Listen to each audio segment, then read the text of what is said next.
Okay, everybody. I've just got to get my mic on. And could you let me know really quick if you can hear me? I already started it recording. Usually I check beforehand, but oh, we have somebody else here. So we have Andrea, Haley, Kishay. Is there anybody else yet? No, not yet. But I'm going to go ahead and extend the participant box so I can see if anybody pops in while we are talking. Because it's only 8:03, so I will try as hard as I can to get done at 9.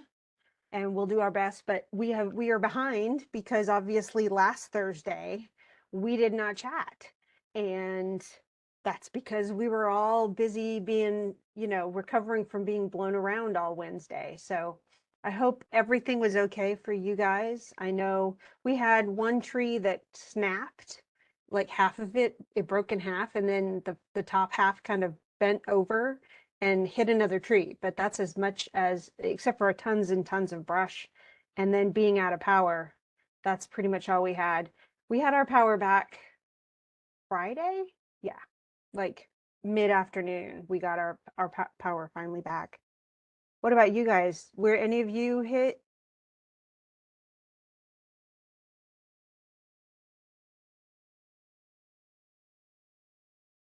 Because I know you guys are up in Irwin, but I don't know how.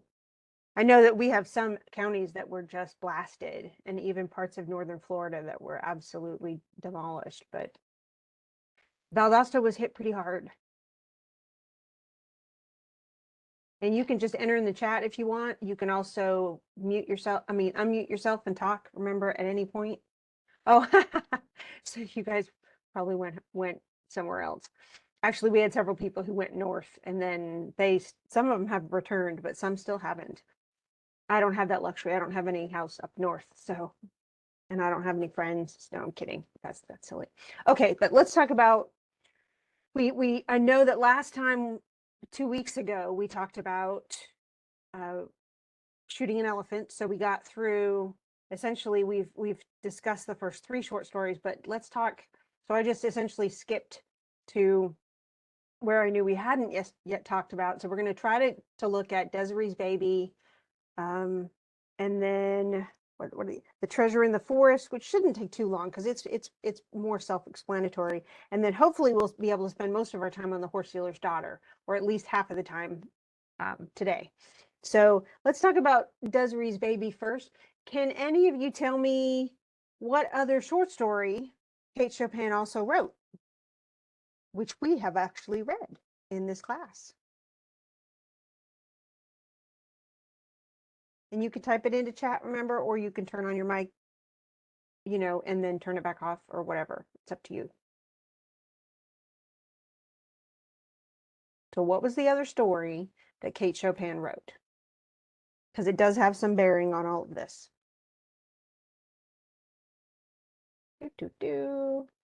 Oh, you didn't have power till Friday either. So what was the other story? Anybody? Yes, Andrea. Did you look it up or did you just know that?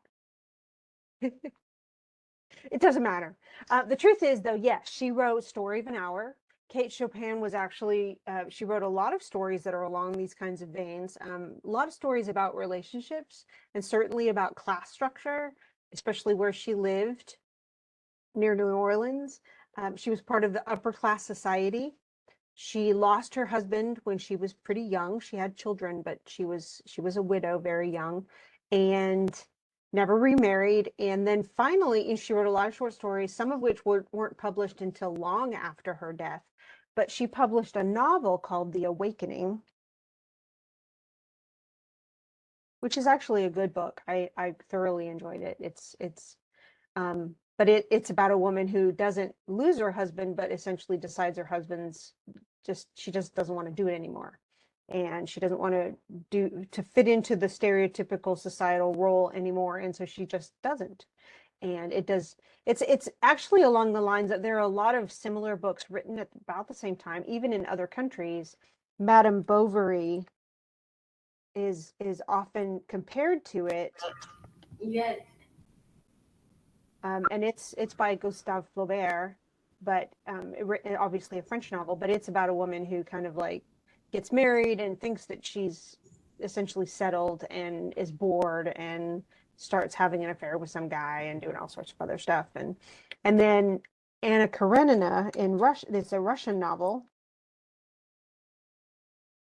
I think I am missing an N somewhere, but it's also about a woman who does sort of the same things. All three women, it's three novels that are actually pretty similar, all very readable. Madame Bovary is my favorite of the three, um, but again, I'm reading a translation, so I don't know. But in this particular one, when she wrote The Awakening and published it, it was so horribly received. She was vilified for the choices that her main character had made, and she never published anything after that. We don't know if she wrote anything after that. We just know that she did not seek publication for anything else. And then most of her short stories, she had a few published beforehand, and then we had most of her stories published well after, I mean, literally decades after she was gone. So it's just back in the 50s and 60s, finally, people decided that it was okay to publish her short stories because they were just too, they really rocked the societal boat a little bit too much. Now, in this one, though, what's different about, I mean, obviously it's about a couple, again, Desiree and her child, but also the parents of Desiree. Well, I mean, she's her adopted parents anyway. And a lot of it, though, is it's not so much about marriage as it is about class structure and about prejudice, certainly the rampant prejudice. Now, this is also not set during Kate Chopin's lifetime, or at least it wasn't set in the present, because it was set, when this happens is before slavery ends in the United States. So while it was still legal and there were plantations in the South, many, many plantations in Louisiana included, there were, of course, plantations where they grew massive crops, and those plantation owners used slaves. And I mean, legally, they were allowed to own people, and that was a standard practice. And most plantation owners, it's funny because most people in the South at this time did not own slaves at all. They couldn't have afforded them. It was the rich people, the upper class people, the plantation owners who could own slaves, and they often owned hundreds of them.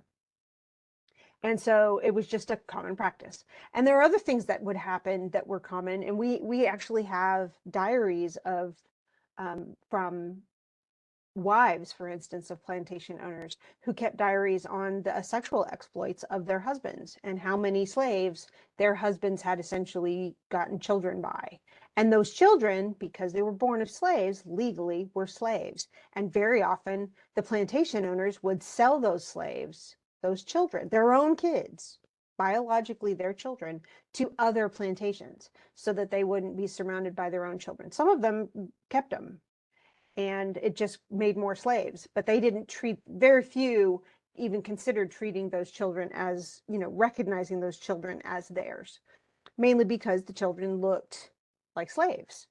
And so in this case, though, the question is, and it becomes much more of an issue as slaves and owners, interacted more with each other, and there was offspring from all of that. I'm trying to be as delicate about all of this as I can. But then it became, there were slaves, for instance, if they had lighter skin, they were often house slaves. And then if they had darker skin, they were more out in the fields and they had harder jobs. But there was definitely an awareness that if someone, that someone could sneak by. And some women actually historically did. They were children of slaves or slaves owners, or they had some type of mixed race, and they passed as white in their community. But the truth is there was a fear of that as well. And so this is a very different community than one that we're used to today. Because in today's world, of course, no matter your race, you can vote. No matter your race, you can own homes. We don't have legalized slavery. And so do we still have prejudice? I guess that's my question. I mean, obviously not to this extent, but we certainly have people who are extremely prejudiced. We have people who are less prejudiced. And a lot of it depends on how they've been raised. And obviously, if they have very racist parents or grandparents, they're much more likely to be so. But at the same time, do you think, like generation to generation, like you guys are younger, are you less racist and less prejudiced than, a couple of generations older? What do you think? And again, you can unmute yourself or you can type in the chat, either way.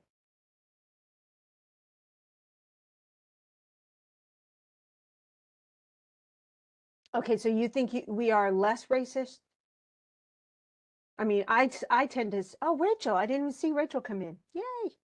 Um, so, okay, less racist. Well, and I think certainly, and you've been raised to be too, which is because you live in a world that has less. I mean, think about, I was born after the civil rights period. You guys were born way after the civil rights period, but I was born after the civil rights era when, I mean, and when I first moved to South Carolina, this was years ago, where my daughter was born. There, South Carolina is much more overtly and systemically racist than Georgia, for instance. And I can't even tell you why, but it is. There, it was very common for, like, for instance, our movie theater had an upstairs and a downstairs, and the upstairs was now just really the film lab. But one of my students actually worked there. It was in Hartsville, South Carolina. And he showed me that on the entrance, it actually was marked colored because it used to be separated. It was segregated. So if you went to the movies, you didn't even sit together back in the 50s and 60s. But of course, today you do. They don't have, that would be horrifying. If a theater said, oh, you're in theater 7 because you're white and you're in theater 8 because you're black and you can't sit together. I mean, that would be insane today. And yet that was the standard. And I still remember when my daughter, when I was pregnant with my daughter, I had an obstetrician, and he was the best one in town, but he was black.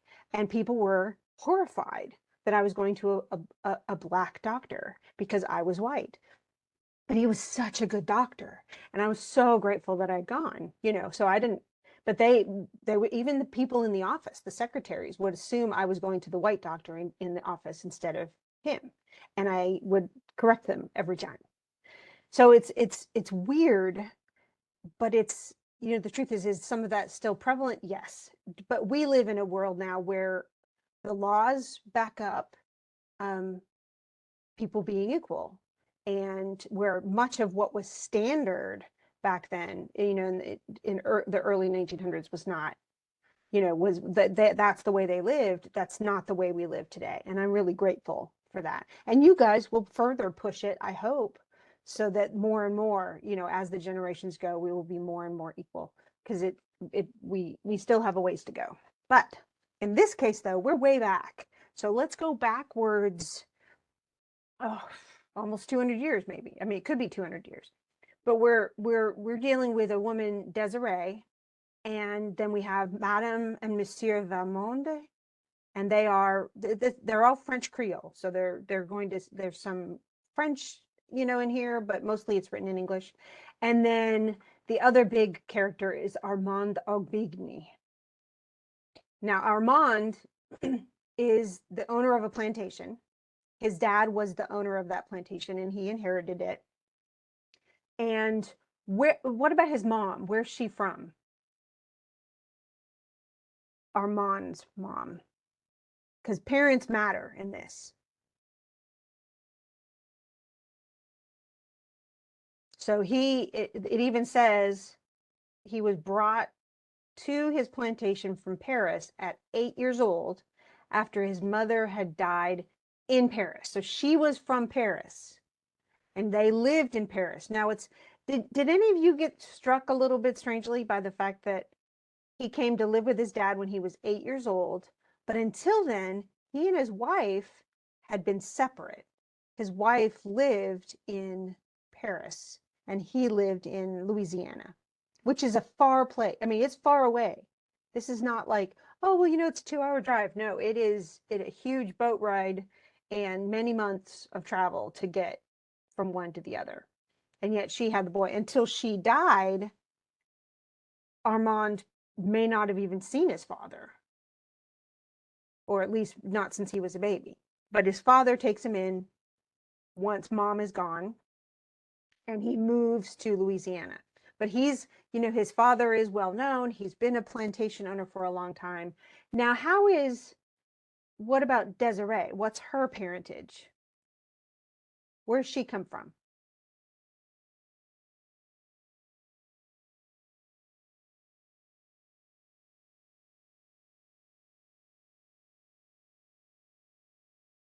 We know Madame Valmont and Monsieur Valmont are her adopted parents, but yeah, he found her, literally, he found her at one of the pillars on his plantation. So some people think maybe she was left by even said, was she left by a party of Texans who were traveling across country? We don't know. But she was essentially, he was riding through the gateway to their plantation and found her lying asleep in the shadow of the big stone pillar. So we don't know who are her parents, where is she from. She was a very small girl, but she was kind of like a toddler. So she was like 2.5, 3 years old or something at most. So she doesn't remember anything.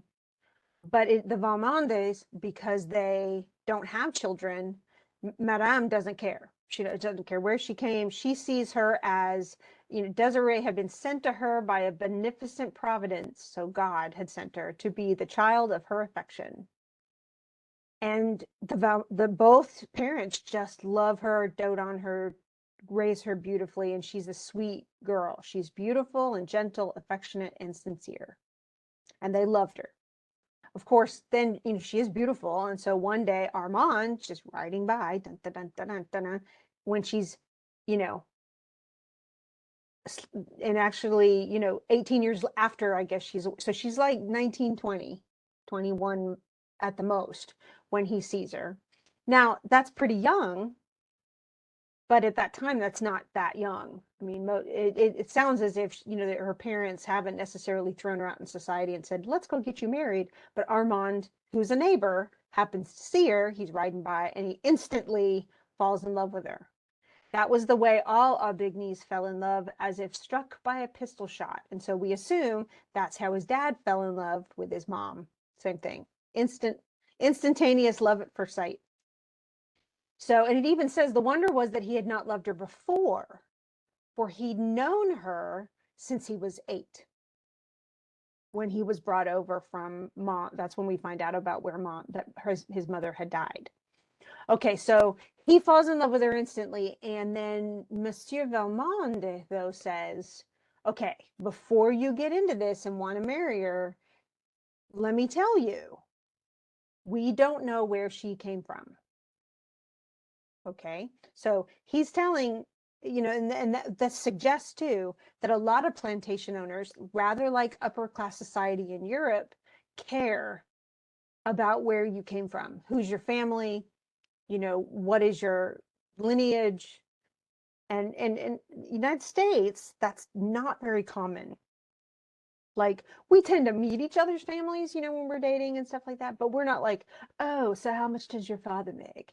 And oh, where did you come from? We don't have any, the biggest rank we have is like socioeconomic status. Do your parents have jobs? And do you have a home to live in? Or are you homeless? That kind of stuff. But even then, we're not like, okay, well, you're poor, so I'm not going to date you. Are there people, though, in our society who would not date people if they're not of a certain class, of certain socioeconomic status? Somebody already said yes. Yes. So there are, and do we, okay, I know how I feel about it, but do we in general, if we're like middle class and someone judges us because we're not upper class, do we appreciate that and go, yes, it's valid, I'm not very good? No, we go, well, that's stupid. And yet all the time, people will say, oh, well, he comes from a good family. His mom and dad are both doctors and stuff like that. There's an element of that. Do we want to have more money so that we can buy anything we want? Yeah. In some ways, we do. They used to have that show, what, Lives of the Rich and Famous, and people would, through video, watch tour all of these grand mansions and stuff like that. So, there is cachet given to people of that wealth, and yet they do see themselves as superior too. It still happens in the United States, even if we don't have like dukes and counts and earls and people of that kind of status. And so I guess Monsieur Valmont is very careful, because he says, look, dude, you want to marry her, understand she has no lineage that we know of. She has no old family and stuff. Now, what does Armand say, though, in response to that? When Monsieur says, look, you're not marrying into some super fancy, family, she's adopted and we found her, what does he say? He says he doesn't care. Yeah, he says, I'm going to marry her. And when I marry her, he says he's going to give her one of the oldest and proudest names in Louisiana. So who cares where she came from? And they got married. So he's like, dude, I've got the good name anyway. When she marries me, she's going to take my name. So, and then not long after they get married, she has a baby. So very quickly she's doing, and the upper class families, again, he wants heirs. So he needs a son primarily. Usually women, even at this time, it's certainly before the end of slavery, women could not, really until the turn of the century, women could not own property. So they had no rights. They couldn't vote. There are all sorts of things they couldn't do. So he needs a son. And her child, when they have their kid and she gets pregnant and then gives birth, it's a boy. Yay, everybody's happy. Well, then several weeks go by, and so Madame Valmont, we assume, has seen her grandson several times, but she hadn't seen him for 4 weeks now. So this is where we get to the crux of where things go wrong. So she reaches the place, and she actually doesn't like the plantation. Why does she not like Armand's plantation? It's not just what it looks like, though it is described. What's wrong? What does he do differently than they do on his plantation?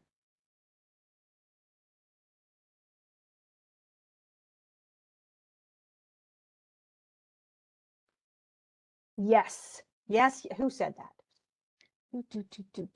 Do.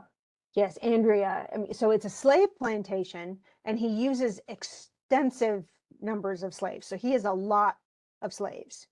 In fact, there's no mention of the Valmont as having slaves at all. But if they do, it's not something that they don't mistreat their slaves the way that Armand does. So this is actually a crook in what would otherwise be a really positive marriage, because we know that Desiree is very troubled by the way that Armand treats his slaves. So, and it even says that his father, Armand's father, treated them much better. And since he took over, once dad died and he took over, under his okay, and under it, his rule, his slaves had forgotten how to be gay, and that just means that they're not happy anymore. There are no good times, and as they had been during the old master's easygoing and indulgent lifetime. So in other words, he didn't treat the slaves meanly. The dad didn't, but he dies.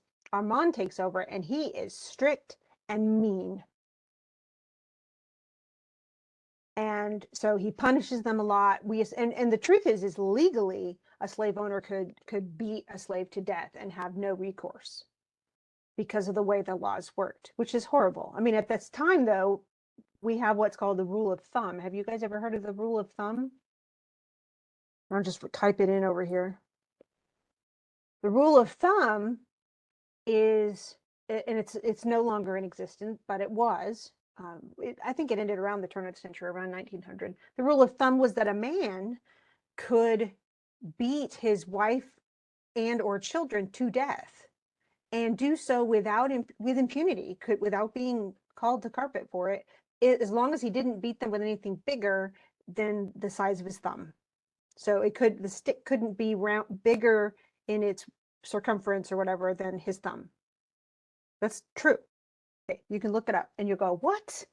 But that changed, of course, because no man should be allowed to beat his wife to death, or his children. But there were no laws protecting children and child abuse there were no laws protecting children from abuse like that, physical, mental, or otherwise. So it was a very different world. We have come so far from here. But in this case, though, Madame Valmond, who still loves her daughter no matter what, comes in, sees the baby, kisses Desiree, but then turns to the baby and says, "This is not the baby." So what's happened? Now, Desiree doesn't get the exclamation. She goes, "Look at how he's grown." But why is Madame Valmond? Why does she exclaim like that?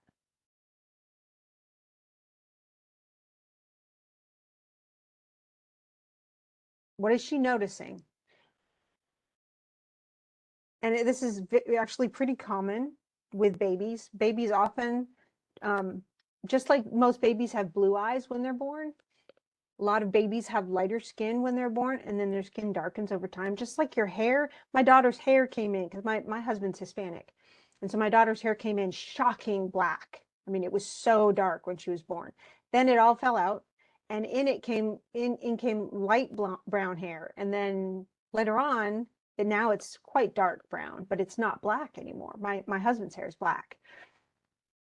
And so babies change. What has changed with this baby? Right. So his skin is darker than it was. So when he was born, he looked very, very white. Now he's looking darker. And so she says, "Yes, the child has grown, has changed," said Madame Valmond. So it's not because he's bigger, but she asks her, "What does Armand say?" And, because she wants to know if Armand is reacting badly to this, because this child is obviously getting darker. And Armand has not yet noticed. And she even says that since we got married, and then since I had a baby, he's been so nice to the slaves. He hasn't treated them bad. And she says, "Oh, Mama, I'm so happy. It frightens me." So my husband's being a nicer dude too.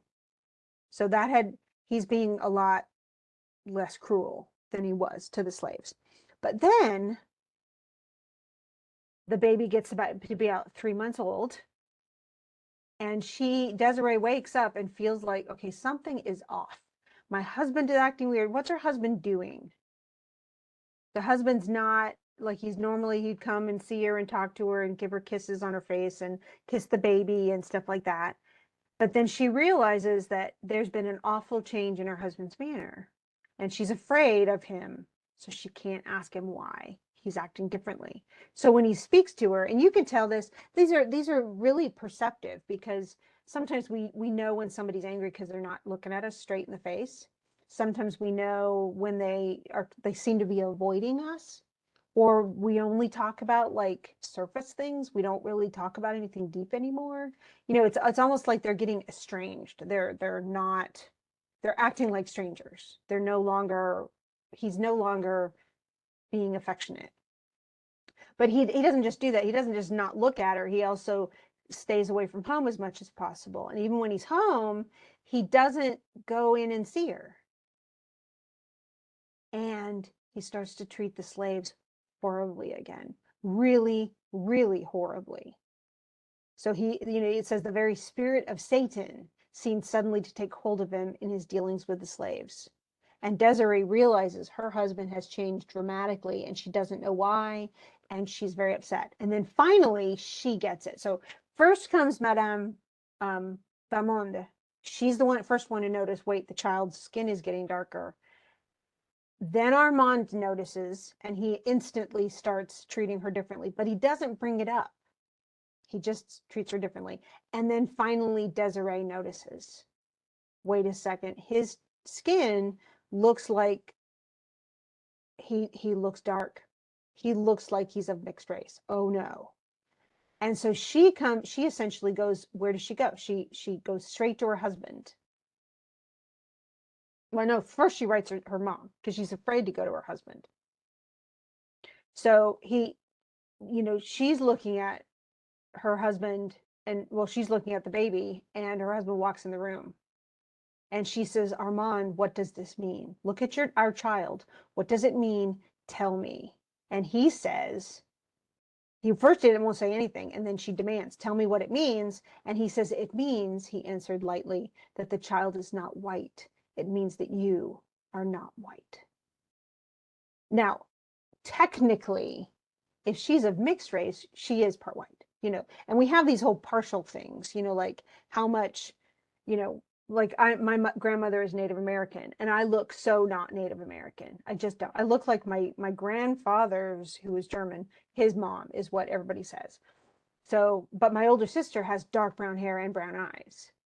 And my grandmother has almost black, well, she passed away, but she had almost black eyes and very, very dark hair.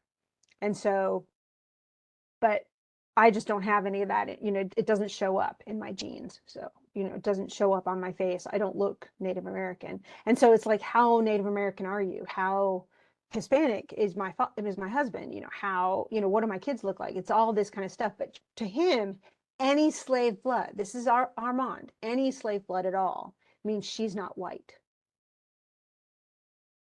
And so all that stuff before where he protested, hey, I'm not, I don't care, I'll give her my name, blah, blah, blah, is crap. It's totally a lie. When it actually comes down to it, he absolutely does hate everything that is not white. And he hates her because she isn't. And he hates the child because the child isn't. So she says, no, that's a lie. It's not true. Look at my hair. It's brown. Look, my eyes are gray. And my skin is fair. She goes, I'm not. And she even says, look at my hand, whiter than yours. Now, this is where the irony begins, of course, because as we find out. And so she writes to her mom, Madame Valmande, and says, what am I supposed to do? This is what he says. And she says, I shall die. I must die. I cannot be so unhappy and live. And what's her mom say? Oh, I can't believe you're black and you're a slave, blah, blah, blah. No. She says, I love you. Come home to us, back to your mother who loves you. Come with your child. Bring the baby and come. So Desiree gets the letter back from her mom and goes to her husband and says, should I go? And he says, yes. Do you want me to go? Yes, I want you to go. Now, the thing is, he's furious right now. He's not mad at her so much as he's mad at God. He feels like God made him fall in love with this woman, knowing that she was all of her race was going to show up once she had babies. He's furious.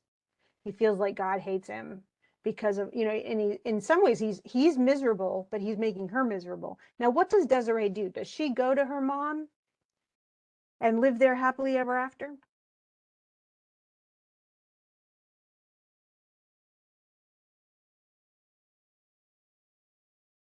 Where does she go?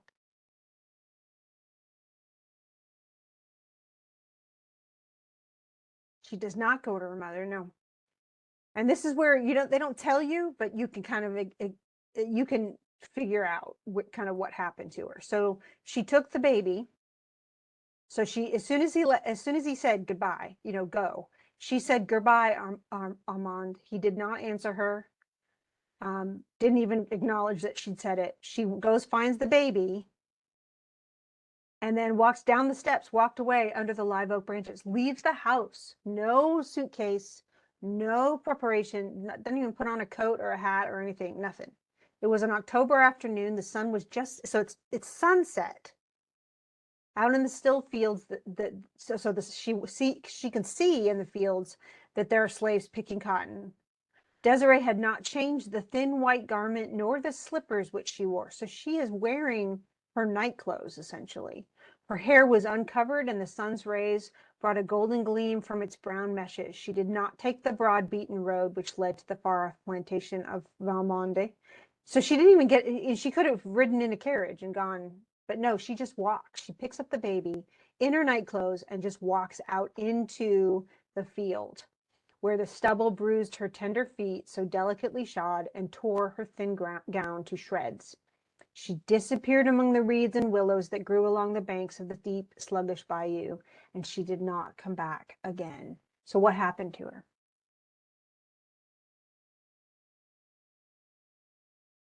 What can we assume? What happened to her and the baby? Yeah, she probably, I mean, the fact that she went all the way down to the bayou suggests she went in and walked in and drowned herself and the baby.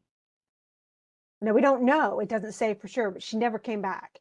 He never saw, Armand never sees her again. The Valmondes don't ever see her again. She's just gone. And why? Because the person she was in love with absolutely and unequivocally rejected her. And she couldn't accept that. She couldn't take it. So do you think he'll ever marry again? And the answer is probably. What do you think? Do you think Armand is ever going to marry again? Have some children? Nope. And why not? What did he discover? Here he is burning all her stuff, burning the baby crib, burning all of the layette, all of the baby clothes, all of her clothes, the huge pyre, silk gowns, and he finds something. Yes, he finds all these love letters that they wrote each other. Well, she wrote to him. He finds a remnant of a letter in the back of the drawer. And it was not hers, it was from his mom to his dad.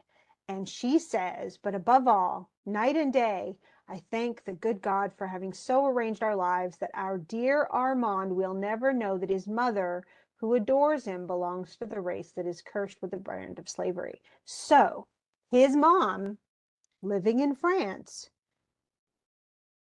was part slave. And dad knew it. And maybe he set her up in France because honestly, by then Europeans were a lot less, in a lot of countries, by the 1840s in England, slavery was absolutely illegal. They'd already made it illegal. Many countries had, Spain and Portugal were the last to do so, but France was kind of ahead of the game too. So slavery wasn't legal at that point in most European countries. So she lived there, and yet she wrote to the dad and said, thank goodness, at least he'll never know. He will never know that he's part slave, that his mom was part slave. And yet, so Armand, who knows his lustrous parentage and can trace his lineage back forever, didn't know that his own mother was biracial. And so he blamed his wife for something that's probably him. So can he have more, go get married to somebody else and have kids? Probably not. Now, could Desiree have been biracial? Possibly. But we know he was. So he blamed her for something. First of all, whose fault is it? There's no fault to all of this. But he was the prejudiced one. So he was the one, you just can't stand the idea of anybody, his wife having some blood of slaves in her, and yet his own mother did. And so that's where the irony comes on. We know what the truth is. What's he going to do with that note?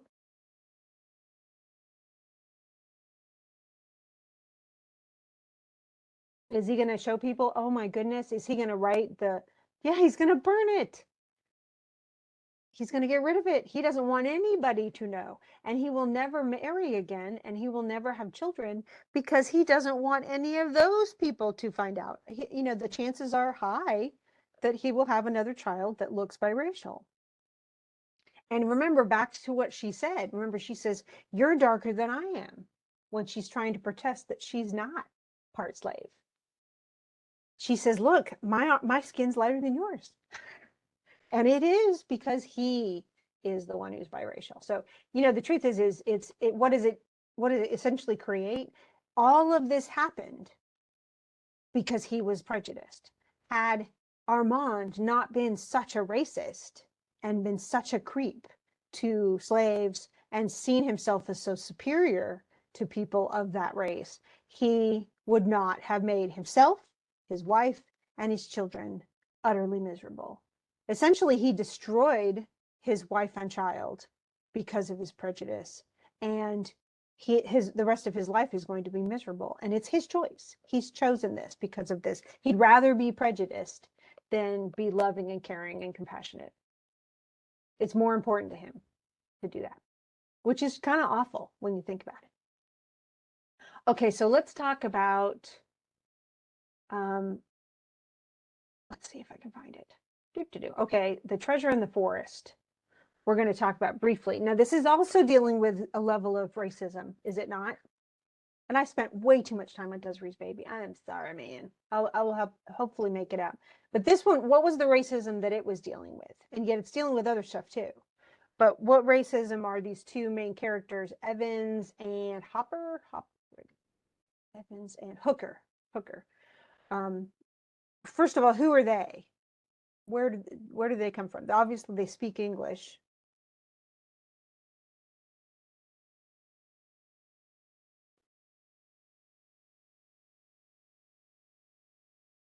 So we assume, and it even says, it actually gives it to you in the beginning. It says two Englishmen. And so, and who are they racist against? Where does the racism come out?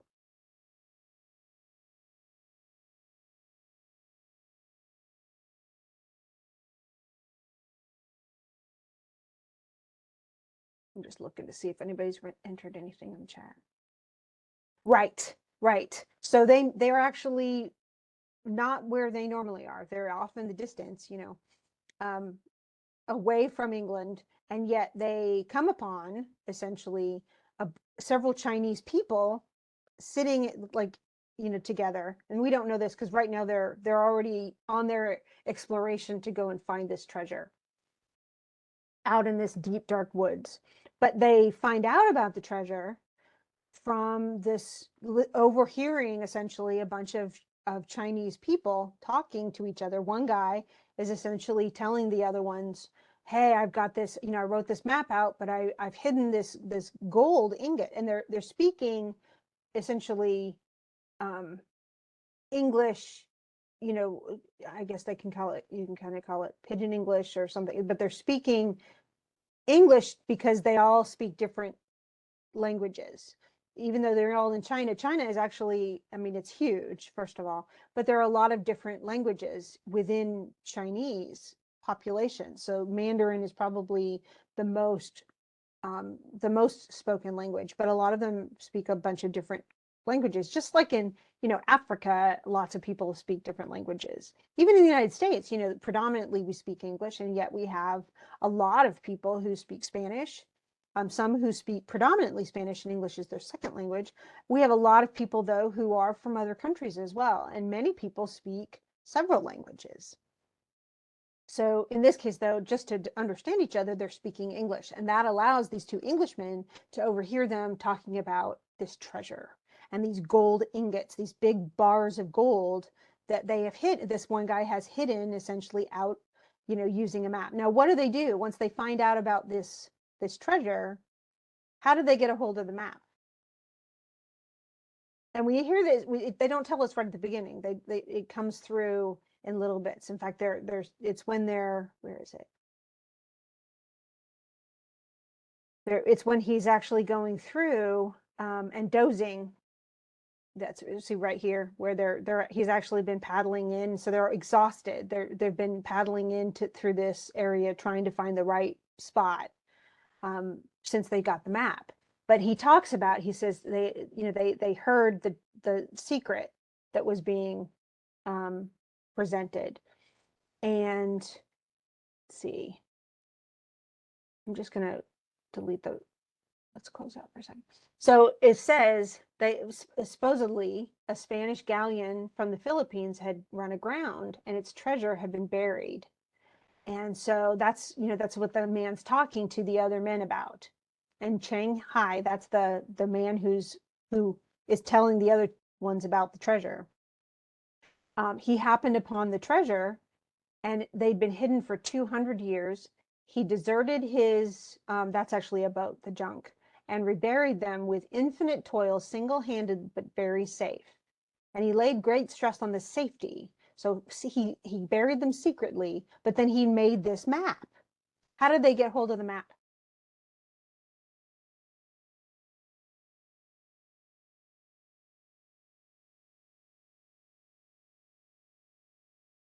So they know they got it. The two Englishmen did, but what did they have to do to Shanghai?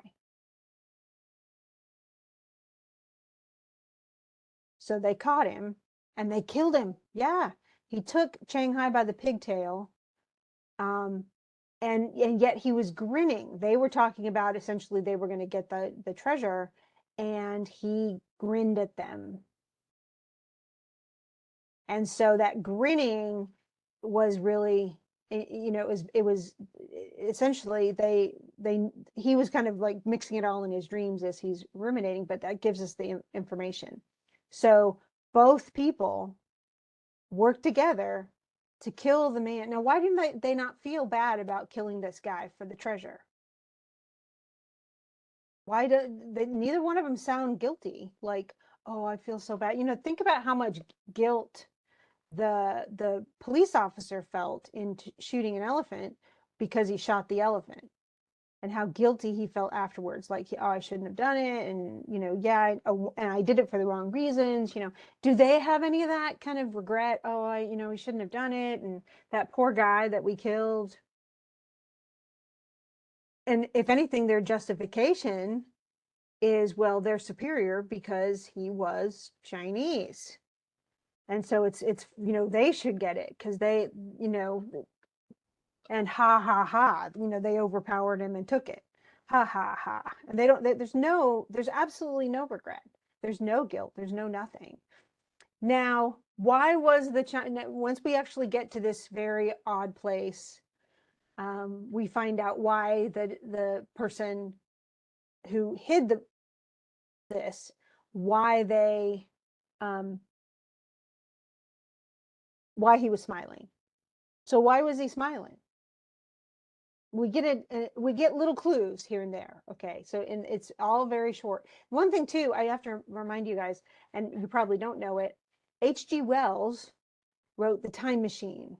He was actually one of the very first science fiction authors, and he wrote futuristic. Time Machine is very much a futuristic tale, and there's a really cool version that came out in, I don't know, late 70s or early 80s, for television. Actually, I think it was on NBC or whatever, but it sort of dealt with it like the Time Machine, like the guy had gone forward after the nuclear holocaust, and essentially how did people survive after that. But it's a fascinating book. It's really good. I like H.G. Wells' Time Machine. It's very readable.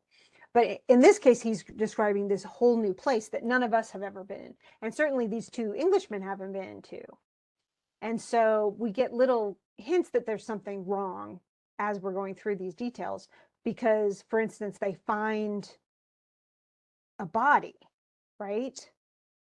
They're actually going through and they think, okay, well, here's the river, here's, where it's coming out. If we go straight back, then we'll find where it's been buried. And he said, and it said, he said there was a heap of stones. That was the person that they killed. And so they're looking for a heap of stones. And essentially they come upon something blue. Now, what is this something?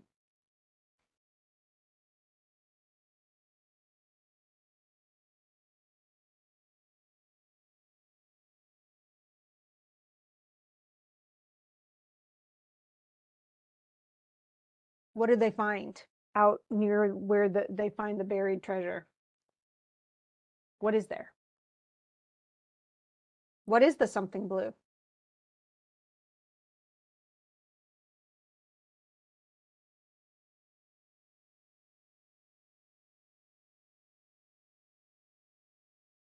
They find a body. Yeah. So it turns out that something blue on the ground is a dead body. A dead body. And this is really disturbing. So obviously there's already given, hey, something can kill you out here. he's like, one person at one point they think, okay, was he bitten by a snake? He saw that his neck was puffed and purple and the hands and ankles swollen. And that kind of freaks him away. And by then, though, of course, Evans has rushed off to the mound. He sees the rocks, the pile of rocks, and then he finds the bars.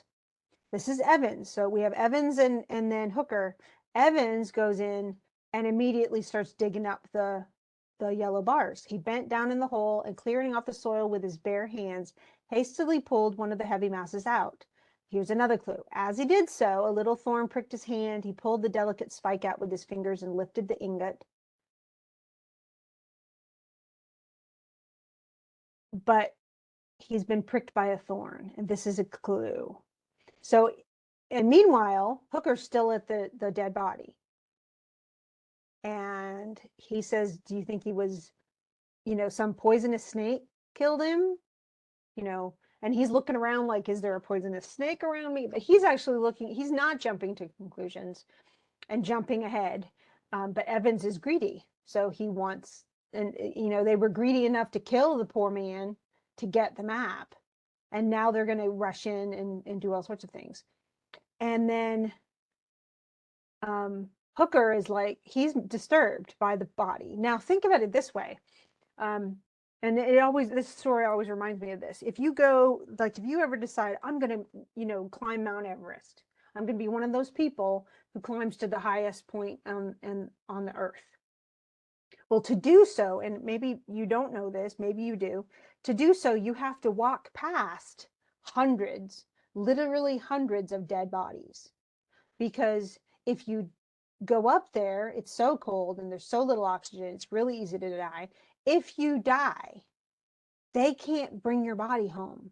There's no way anybody can get up there and you can't fly a helicopter that high to pick up a body because the air is so thin.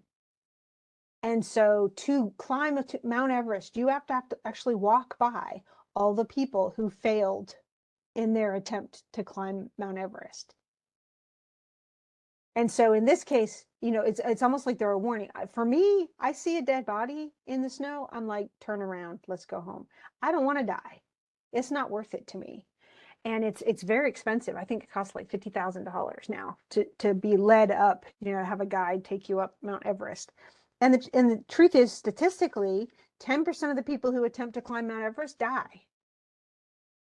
So every year, if there are 150 people who go up, there are far more than that. But if there are 150, 15 of them are going to die. Statistically. It's horrifying. Okay, so in this case, though, they're looking around, and yeah, of course, he's the only dead body, but there's a dead body, and they don't know how he died.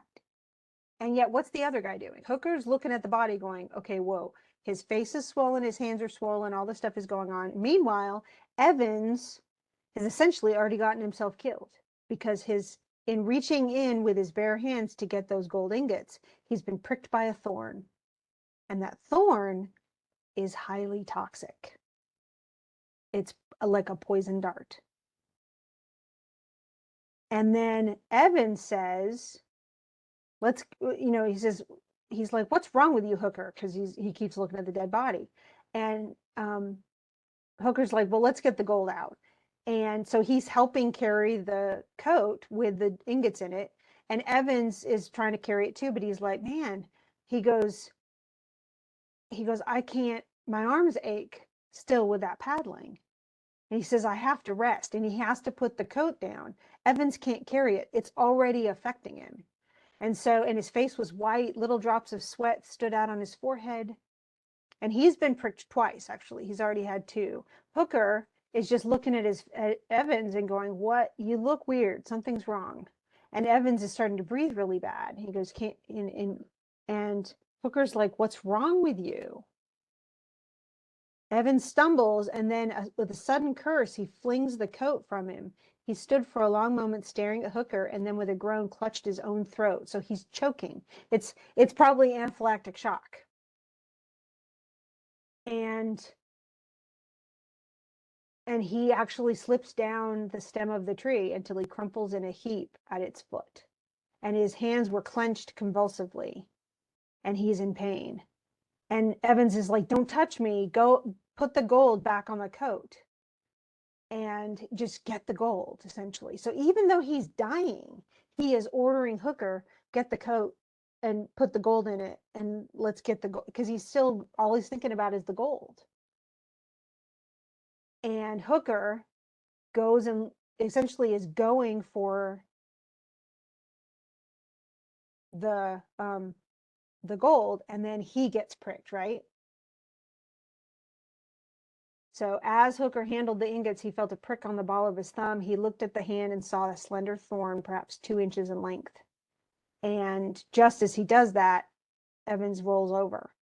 And he looks at the thorn, looks at Evans, and goes, oh no. And he realizes he thought of the little dashes on the corner of the plan, and in a moment he understood. So there were markings on the map that they couldn't read, and they don't know what they meant. And then there was Chinese writing, and they couldn't read it either. So they were just like, we don't know what that means either. Well, the truth is the man had marked on the map, hey, there are poisonous thorns, and that's helping protect the gold from being taken. And he realizes, Hooker realizes what it is, and he starts trying to suck out and he understands why the man they were killing was grinning, because the man knew they were going to die trying to get the gold. Hooker began to suck furiously at the little pink spot on the ball of his thumb, but then he felt a strange aching pain in his arms and shoulders, and he knew that sucking was no good. He knows he's going to die.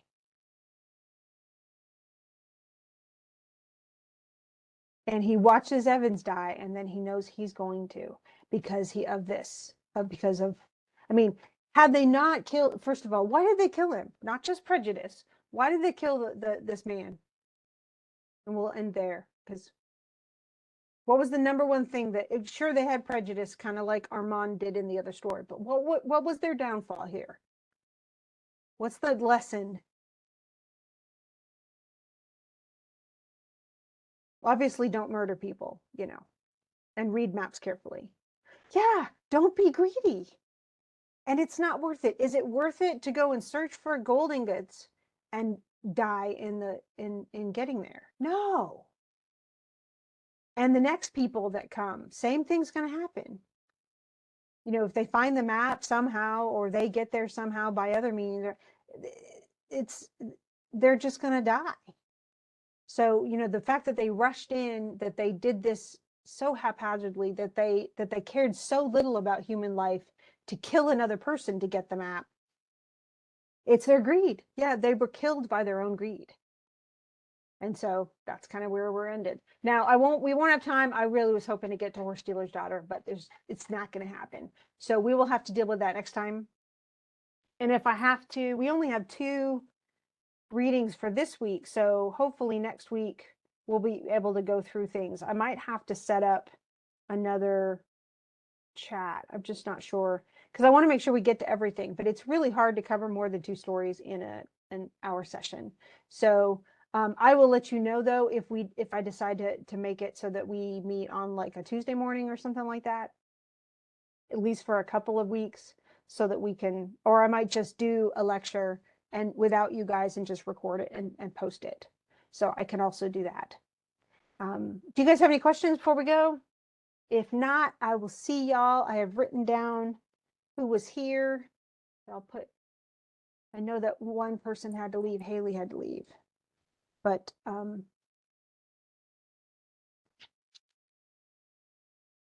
my pen will not write. If you have a question, stick around, though, and ask me your question. If you do not, I will see you next time. Thank you so much for coming, you guys.